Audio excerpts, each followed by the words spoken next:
कहानी की शुरुआत एक शिप से होती है जहाँ से एक फायर कपल उतरता है। ये दोनों इस सिटी में नए होते हैं। ये एक ऐसी जगह है जहाँ वाटर, अर्थ और एयर जैसे एलिमेंट्स साथ मिलकर रहते हैं। इसी वजह से इस शहर का नाम एलिमेंट सिटी है। जब ये कपल अपनी एंट्री रजिस्टर करवाने आता है तो ऑफिसर उन्हें बर्नी और सिंडर नेम देकर शहर में आने की परमिशन दे देता है। लेकिन जब ये दोनों रेंट पर घर ढूंढने निकलते हैं तो एक ओनर आग देखते ही उनके मुंह पर दरवाजा बंद कर देता है। उसे डर होता है कि कहीं ये मुझे जला ही न दे। इसके बाद ये जहाँ भी जाते हैं हर कोई उन्हें घर रेंट पर देने से मना कर देता है। आखिर में ये दोनों निराश होकर शहर के उस कोने में चले जाते हैं जहाँ कोई नहीं रहता। वहाँ उन्हें एक पुराना लेकिन काफी मजबूत घर मिलता है और वो वहीं रहने का फैसला कर लेते हैं। उसी शाम उनके घर एक प्यारी सी बेटी पैदा होती है जिसका नाम वो एम्बर रखते हैं। वक्त के साथ एम्बर बड़ी होने लगती है। उसके डैड फायर प्लेस नेम की एक शॉप खोलते हैं और उसे कहते हैं एक दिन ये शॉप तुम्हारी होगी। ये सुनकर एम्बर बहुत खुश हो जाती है। धीरे धीरे उनके जैसे और भी फायर लोग वहाँ आकर बसने लगते हैं और देखते ही देखते उनकी अपनी एक कम्युनिटी बन जाती है। लेकिन एम्बर की एक आदत कभी नहीं बदलती। जब भी वो अकेली शॉप संभालती है किसी न किसी कस्टमर की बात पर उसे गुस्सा आ ही जाता है। और ये सिर्फ एक बार नहीं बल्कि हर बार ऐसा ही होता था। जैसे ही कोई कस्टमर उससे बहस करता एम्बर आग बबूला होकर बिल्कुल एक ज्वालामुखी की तरह फट पड़ती और हर बार उसके डैड को आकर पूरा मामला संभालना पड़ता। एम्बर की मॉम सिंडर एक तरह की लव गुरु होती है। वो लोगों को उनके प्यार और फ्यूचर रिलेशनशिप के बारे में बताती है। एम्बर उनके रूम में कोई सामान लेने आती है तब सिंडर उससे कहती है मुझे तुम में कभी प्यार की स्मेल नहीं आई एम्बर, कभी तो किसी से दिल लगाओ। एम्बर कहती है सॉरी मॉम मेरे पास टाइम नहीं है, मुझे डैड का फास्ट डिलीवरी का रिकॉर्ड तोड़ना है। ये कहकर वो अपनी बाइक उठाती है और डिलीवरी के लिए निकल पड़ती है। एम्बर सब कस्टमर्स को उनके ऑर्डर्स टाइम से भी पहले डिलीवर कर देती है और फुल स्पीड में बाइक चलाकर वापस शॉप पहुंचती है। वहाँ वो देखती है कि डैड काउंटर पर ही सर रखकर सो गए हैं। एम्बर उन्हें उठाती है और रूम में जाने को कहती है। तभी पीछे से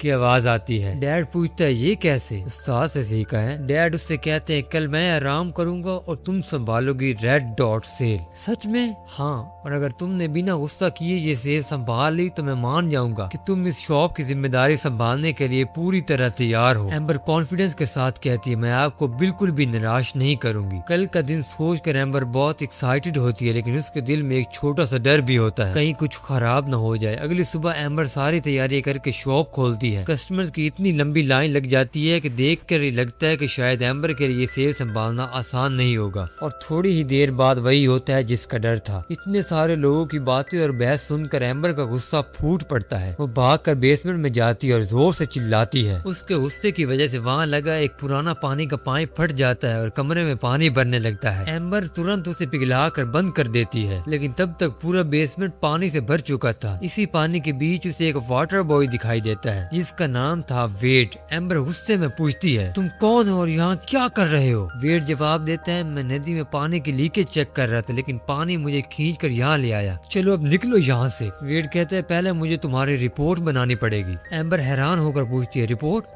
किस बात की? वेड कहता है मैं म्यूनिसिपल इंस्पेक्टर हूँ और इन पाइप्स की कंडीशन बहुत ही खराब है। एम्बर जल्दी से कहती है नहीं सब ठीक है, मेरे डैड ने अपने हाथों से ये जगह खड़ी की है। वेड कहता है बिना परमिट की कंस्ट्रक्शन, इसकी भी रिपोर्ट बनेगी। एम्बर घबरा कर कहती है नहीं तुम ऐसा नहीं कर सकते प्लीज। वेड जवाब देता है मेरी शिफ्ट खत्म होने से पहले मुझे ये रिपोर्ट ऑफिस में सबमिट करनी होगी। इतना कहकर वो खिड़की से बाहर कूद जाता है और सीधा ऑफिस की तरफ निकल पड़ता है। एम्बर भी उसके पीछे भागती है पर उसके रोकने के बावजूद वेड रिपोर्ट सबमिट कर देता है। वेड एम्बर की आवाज सुनकर वापस बाहर आता है। एम्बर उदास होकर कहती है अगर मेरी वजह से ये शॉप बंद हो गई तो डैड टूट जाएंगे और फिर कभी मुझ पर भरोसा नहीं करेंगे। वेड परेशान होकर कहता है ये बात तुमने पहले क्यों नहीं बताई? एम्बर तुरंत पूछती है तो क्या तुम वो रिपोर्ट फाड़ दोगे? वेड कहता है फाड़ देता लेकिन अब तो मैंने वो रिपोर्ट अपलोड कर दी है। वेड एम्बर को फर्न के पास ले जाता है और एम्बर के हाथ में शॉप बंद करने का नोटिस पकड़ा देता है। एम्बर उदास होकर घर लौटती है। वहाँ वो देखती है कि अब घर के लगभग सारे पाइप्स लीक हो रहे हैं। उसके मॉम और डैड मिलकर पानी रोकने की कोशिश कर रहे थे। बन्नी गुस्से में कहता है ये सब उस पानी छाप की वजह से हुआ है। ये पानी हमें कभी खुश नहीं देख सकता। मॉम कहती है हम इस मुश्किल का भी सामना कर लेंगे जैसे पहले किया था। एम्बर हैरान होकर पूछती है पहले से क्या मतलब? तब सिंडर उन्हें अपनी पुरानी कहानी बताती है। फायरलैंड छोड़ने की एक वजह थी एम्बर, वो जगह हमारी जन्नत थी। वहाँ सब लोगों के पास नील ज्योति थी जो हमें एक साथ जोड़े रखती थी। जिंदगी कठिन जरूर थी लेकिन तुम्हारे डैड दिन रात मेहनत कर रहे थे। फिर एक दिन एक भयानक तूफान आया और हमारा सब कुछ बर्बाद हो गया। तब हमें अपना परिवार छोड़कर मजबूरी में यहाँ आना पड़ा और यहीं से हमने अपनी नई जिंदगी की शुरुआत की। ये सब सुनकर एम्बर की आंखें भर आती है। वो डैड से कहती है, मैं प्रॉमिस करती हूँ इस शॉप और नील ज्योति को कभी कुछ नहीं होने दूंगी। अगले दिन वेड जब अपने ऑफिस जाता है तो उसे वहाँ एम्बर दिखाई देती है। वो कहती है, मुझे तुम्हारी बॉस से बात करनी है। वेड जवाब देता है, गेल आज ऑफिस नहीं आई है, आज हमारी टीम विंड ब्रेकर्स का मैच है और वो उसकी बहुत बड़ी फैन है। मैं भी कल अपने पासेस यहाँ भूल गया था, बस वही लेने आया हूँ। और वो भी वेड के साथ स्टेडियम पहुँच जाती है। वहाँ पहुँचकर एम्बर पूछती है, तुम्हारी बॉस कहाँ है? वेड सामने इशारा करके कहता है, वो रही। दोनों गेल के पास पहुँचते हैं। एम्बर कहती है, हाय गेल, मैं एम्बर ल्यूमेन, मेरी एक फायर शॉप है जिसकी कल वेड ने रिपोर्ट भेजी थी। हाँ, थारी रिपोर्ट में 30 चालान सा है। 30?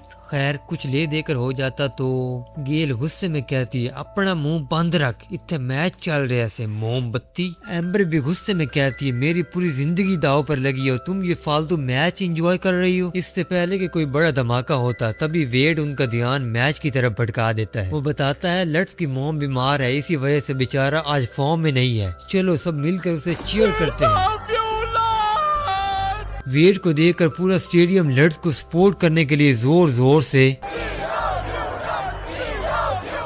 कहने लगता है। ये सब देखकर लट्स दोबारा फॉर्म में आ जाता है और फिर से गोल्स करने लगता है। अब तो एम्बर भी इस फालतू मैच को एंजॉय कर रही थी। आखिरकार विंड ब्रेकर्स मैच जीत जाती है, जिस वजह से गेल का मूड भी काफी अच्छा हो जाता है। मौका देकर एम्बर फिर से रिक्वेस्ट करती है, प्लीज मेरी शॉप बंद मत करो। गेल कुछ देर सोचती है और कहती है, ठीक है, थारे पास 7 दिन का टाइम है, अगर तन्ने लीक ढूंढ कर उसे ठीक कर दिया तो थारे बापू जी की दुकान बच जाएगी, लेकिन अगर तुम फेल हो गई तो थारे बापू जी की दुकान का शटर डाउन, क्योंकि उस लीकेज की वजह से वहाँ रहने वाले सारे फायर लोगों की जान खतरे में थी। एम्बर वेड को अपने घर ले आती है और उससे पूछती है, तुम आखिर मेरे घर तक पहुँचे कैसे? वेड कहते हैं, मैं नदी में लीकेज ढूंढ रहा था, मुझे वहाँ पानी मिला जहाँ उसे नहीं होना चाहिए था। फिर अचानक कहीं से इतना तेज पानी आया कि मैं उसके साथ बहकर एक पाइप में फंस गया और फिर एक जोरदार धमाका हुआ और अगले ही पल में सीधे तुम्हारी बेसमेंट में था। हम नदी में लीकेज ढूंढ रहे हैं, लेकिन ऐसी नदियाँ तो पूरी सिटी में फैली हुई है। अब उनके पास सिर्फ एक ही ऑप्शन बचा था। एम्बर इधर उधर से सामान इकट्ठा करती है और एक हॉट एयर बलून बना लेती है। दोनों उस बलून में बैठकर लीकेज ढूंढने के लिए पूरे शहर का चक्कर लगाने निकल पड़ते हैं। वेड एम्बर से कहता है, अगर बुरा मानो तो एक बात पूछूं,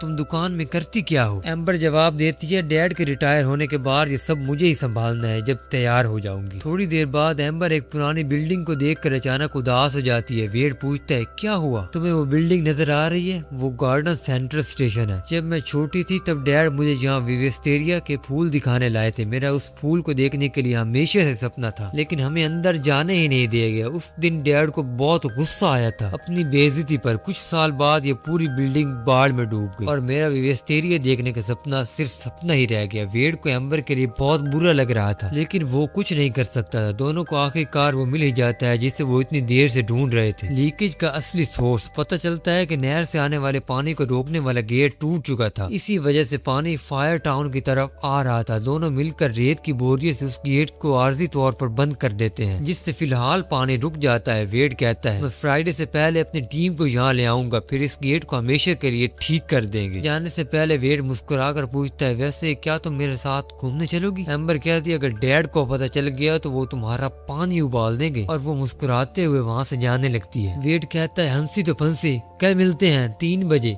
अल्कली थिएटर में। अगले दिन एम्बर वाकई वहाँ पहुँच जाती है और शायद पहली बार शॉप और जिम्मेदारियों से दूर वो खुद के लिए समय निकालती है। दोनों साथ मूवी देखते हैं और तस्वीरें खिंचवाते हैं जहाँ सिर्फ उनकी आंखें ही दिख रही थी। धीरे धीरे उनके बीच एक सुंदर बॉन्डिंग बनने लगती है। एम्बर वेड को अपनी पावर्स दिखाती है। जिस क्रिस्टल पर वो पाँव रखती है उसी रंग की चमक उसके पूरे शरीर में आ जाती है। ये देख कर वेड भी मुस्कुरा देता है। वो पानी में कूदता है और अपनी पावर से आसमान में एक सुंदर सा इंद्रधनुष बना देता है। शायद ये सिर्फ दोस्ती नहीं थी बल्कि कुछ और ही बनने लगा था। लेकिन दूसरी तरफ जो दीवार एम्बर और वेड ने इतनी मेहनत से बनाई थी वो तेज पानी के साथ धीरे धीरे बहने लगती है और उसके साथ सिर्फ रेत ही नहीं कुछ लोगों के सपने भी बहते जा रहे थे। शॉप में एम्बर के नेम फूलों का एक पार्सल आता है। असल में ये फूल वेड ने भेजे थे। वो ये बताने आया था कि हमारी बनाई हुई दीवार टूट गई है और सारा सीमेंट भी बर्बाद हो गया है। इसी वजह से कंस्ट्रक्शन टीम ने भी हमारी मदद करने से मना कर दिया है। शाम होते ही दोनों बीच पर मिलते हैं। वो रेत को बोरियों खुशियों में भरने लगते हैं। वेड कहता है मुझे लगता है तुम्हें अपने डैड को सब सच बता देना चाहिए। एम्बर उदास होकर कहती है क्या बताऊं, ये कि मैंने उनका सालों का सपना पानी में बहा दिया। मैं हार गई वेड। वो एक गहरी सांस लेती है और फिर कहती है डैड को तो सालों पहले रिटायर हो जाना चाहिए था, लेकिन उन्हें लगता है कि मैं अभी भी तैयार नहीं हूँ। तभी वेड की नजर रेत पर पड़ती है। वो मुस्कुरा कर कहता है एम्बर देखो तुम्हारी आग ने रेत को कांच बना दिया। एम्बर हैरानी से उस कांच का एक छोटा सा टुकड़ा उठाती है और अपनी पावर से उसे एक खूबसूरत गिलास फ्लावर बना देती है, बिल्कुल विवेस्टेरिया के फूल जैसा। उसी पल उसके दिमाग में एक आइडिया आता है। वो खुशी से कहती है मुझे पता है गेट कैसे बंद करना है। दोनों बिना एक सेकंड गवाए वापस उस छूटे हुए गेट के पास पहुंच जाते हैं। एम्बर अपनी आग से वहां पड़ी रेत पिघलाती है और बड़े ही ध्यान से उसे पूरे गेट पर फैला देती है। कुछ ही पलों में वहाँ एक मजबूत और बहुत ही सुंदर कांच की दीवार बन जाती है और इस बार पानी भी रुक जाता है। एम्बर उम्मीद भरी नजरों से वेड की तरफ देख कर पूछती है क्या लगता है गेट इस बार मान जाएगी? कुछ कह नहीं सकते, हो सकता है मान जाए और हो सकता है ना भी माने। तुम्हारे लिए ले आया, ये स्पेशल है। एम्बर बिना कुछ कहे बस हल्की सी मुस्कुराहट के साथ वो गिफ्ट संभाल कर रख लेती है। उस रात एम्बर बिना किसी को बताए अपनी बाइक लेकर घर से निकल जाती है। थोड़ी देर बाद एम्बर एक वाटर बिल्डिंग के सामने रुकती है और वहाँ उसकी मुलाकात फिर से वेड से होती है। एम्बर बेचैन होकर पूछती है गेल ने कुछ बताया? वेड कहता है अभी तक नहीं, लेकिन वो कभी भी कॉल कर सकती है, तब तक अंदर आकर वेट करते हैं। एम्बर पहली बार वेड की दुनिया में कदम रखती है। अंदर जाते ही उसकी मुलाकात वेड की मॉम ब्रूक से होती है। ब्रूक मुस्कुरा कर कहती है तो तुम ही हो एम्बर, जब से वेड तुमसे मिला है बस तुम्हारी ही बातें करता रहता है। ये सुनकर एम्बर हल्का सा शर्मा जाती है। ब्रूक फिर उसकी मुलाकात पूरे परिवार से करवाती है। डिनर टेबल पर वेड के भाई से एक कांच का जग टूट जाता है। एम्बर सारे टुकड़े इकट्ठा करती है, अपनी आग से उन्हें पिघलाती है और कुछ ही पलों में उसी टूटे हुए जग को पहले से भी ज्यादा खूबसूरत बना देती है, जिसे सब लोग हैरानी से देख रहे थे। फिर अचानक सब जोर जोर से तालियां बजाने लगते हैं। तभी वेड के फोन की घंटी बजती है। कॉल गेल की होती है। वो कहती है तन्ने और कुछ न मिला पानी रोकने को? टेम्पर्ड गिलास, मजबूत काम किया है, समझ लो सारे चालान कैंसल। बस ये सुनते ही एम्बर के चेहरे की सारी टेंशन एक ही पल में खत्म हो जाती है। उसकी आंखों में पहली बार सुकून दिख रहा था। जाने से पहले एम्बर ब्रूक को गुड बाय कहने लगती है, लेकिन ब्रूक उसे कुछ हैरान कुन बताती है। वो कहती है मैंने तुम्हारे टैलेंट के बारे में अपनी एक दोस्त को बताया है। वो दुनिया की सबसे बेस्ट गिलास फैक्ट्री चलाती है और वो चाहती है कि तुम उसके साथ इंटर्न बनो। एक पल पहले तक जो लड़की अपनी शॉप बचने की खुशी मना रही थी, उसके सामने अब उसकी पूरी जिंदगी बदलने का मौका खड़ा था। एम्बर कुछ बोले बिना बाहर निकल जाती है। वेड भी उसके पीछे आ जाता है। वो पूछता है क्या हुआ? एम्बर जवाब देती है मुझे यकीन नहीं हो रहा, उन्होंने मुझे जॉब ऑफर की। मैं घर से इतनी दूर जाकर गिलास बनाऊंगी। मैं घर जा रही हूँ। ठीक है मैं भी आ रहा हूँ। अब असली मुश्किल शुरू होने वाली थी। शॉप के सामने पहुंचकर एम्बर बाइक रोक देती है। ये शॉप डैड का सपना था। मैंने कभी ये सोचा ही नहीं कि मेरा अपना सपना क्या है, मैं असल में चाहती क्या हूँ। उसकी आवाज भर आती है डैड ने मेरे लिए इतनी कुर्बानियां दी हैं, शायद मैं पूरी जिंदगी भी लगा दूं तब भी उनका एहसान नहीं चुका पाऊंगी। और अब जिंदगी का सबसे मुश्किल फैसला उसके सामने खड़ा था। सिंडर एम्बर को वेड के साथ देख लेती है और उन्हें देखते ही उनके गुस्से को कोई ठिकाना ही नहीं रहता। वो एम्बर से कहती है तुम्हारी हरकतों की बू यहाँ तक आ रही है। एम्बर तुरंत सफाई देती है नहीं मॉम, वेड सिर्फ मेरा फ्रेंड है। सिंडर उसकी बात काट कर कहती है बस एम्बर, अगर तुम्हारे डैड को तुम्हारे इन हरकतों के बारे में पता चल गया तो तूफान आ जाएगा। कुछ देर बाद बर्नी एम्बर के पास आता है और कहता है तुम अभी तक जाग रही हो? फिर वो कहता है चलो मैं तुम्हें वो बात बता ही देता हूँ जो मैं कल बताने वाला था। एम्बर हैरान होकर पूछती है क्या हुआ? बर्नी कहता है 2 दिन बाद मैं रिटायर होने वाला और हम एक बहुत बड़ी पार्टी करेंगे। फिर बर्नी एम्बर के लिए गिफ्ट लाता है, लेकिन उसे देने से पहले वो कहता है इस गिफ्ट की असली वैल्यू समझने के लिए तुम्हें एक बात बताना जरूरी है। फायरलैंड से निकलने से पहले मैंने अपने बाबा को बख्शू किया। बख्शू बहुत पवित्र होता है, लेकिन मेरे बाबा ने बदले में मुझसे कुछ नहीं कहा। उन्होंने मुझे अपना आशीर्वाद तक नहीं दिया। बर्नी बॉक्स खोलता है, अंदर एम्बर फायरप्लेस का बोर्ड होता है। वो बोर्ड एम्बर को दिखा कर कहता है लेकिन मेरा आशीर्वाद हमेशा तुम्हारे साथ रहेगा, और फिर वहाँ से चला जाता है। एम्बर उस बोर्ड को देखती रह जाती है। उसके लिए ये सिर्फ एक शॉप का बोर्ड नहीं था, ये उसके डैड की पूरी जिंदगी थी। एम्बर और वेड ने जो कांच की दीवार बनाई थी उसमें भी क्रैक्स आने लगते हैं, जैसे सब कुछ एक साथ टूटने की तरफ बढ़ रहा हो। एम्बर वेड के घर जाती है और उसे वो गिलास बॉल वापस कर देती है जिस पर वेस्टेरिया विक्टोरिया का फूल बना हुआ था। एम्बर कुछ कह नहीं रही थी, लेकिन वो क्या कहना चाहती थी वेड समझ चुका था। वेड उसकी तरफ देखकर कहता है मेरे साथ चलो एक आखिरी बार। एम्बर कुछ नहीं कहती, बस उसके साथ चल पड़ती है। वेड उसे एक बार फिर गार्डन सेंट्रल स्टेशन ले जाता है, जहाँ गेल पहले से ही उनका इंतजार कर रही होती है। गेल अपने मुंह में हवा भरती है और पानी के अंदर एक बहुत बड़ा बबल बना देती है। एम्बर को समझ ही नहीं आ रहा था कि आखिर ये सब हो क्या रहा है। वेड उसकी तरफ देखकर कहता है मुझ पर भरोसा रखो। एम्बर कुछ नहीं कहती और खामोशी से उस बबल के अंदर चली जाती है। अब वो पानी के अंदर थी, लेकिन इस बार पानी उसे कुछ नहीं कर सकता था। वेड उसे ऊपर लेकर जाता है और फिर एम्बर अपनी आंखों के सामने विवेस्टेरिया के फूल को खिलता हुआ देखती है। वेड उसे और ऊपर लेकर जाता है, जहाँ उसके सामने हजारों विवेस्टेरिया के फूल खिल रहे थे। एम्बर की आंखों में खुशी थी, उसका बचपन का सपना आखिरकार उसके सामने था। लेकिन तभी कुछ ऐसा होता है जिसकी किसी ने कल्पना भी नहीं की थी। बबल की हवा खत्म होने लगती है। एम्बर को समझ आ जाता है कि अब उसके पास ज्यादा समय नहीं है। वेड उसे बड़ी मुश्किल से पानी से बाहर ले आता है। वो कहता है सॉरी, मुझे ऐसा नहीं करना चाहिए था। क्या बात कर रहे हो, आज मैंने फाइनली विवेस्टेरिया देख लिया, मेरे बचपन का सपना पूरा हो गया। लेकिन एम्बर अब अपना निर्णय ले चुकी थी, वो उससे प्यार करती थी और इस बार एम्बर अपने फैसले से पीछे हटने वाली नहीं थी। वो वेड को वहीं छोड़कर वापस चली जाती है। घर पर बर्नी ने शॉप की रीओपनिंग पार्टी रखी हुई थी, जिसमें बहुत सारे लोगों को इनवाइट किया गया था। सबके सामने बर्नी नील ज्योति को लेकर स्टेज पर आता है और एम्बर की तरफ देखकर कहता है एम्बर, मुझे तुमसे बहुत उम्मीदें हैं, आज मैं अपनी जिंदगी का सब कुछ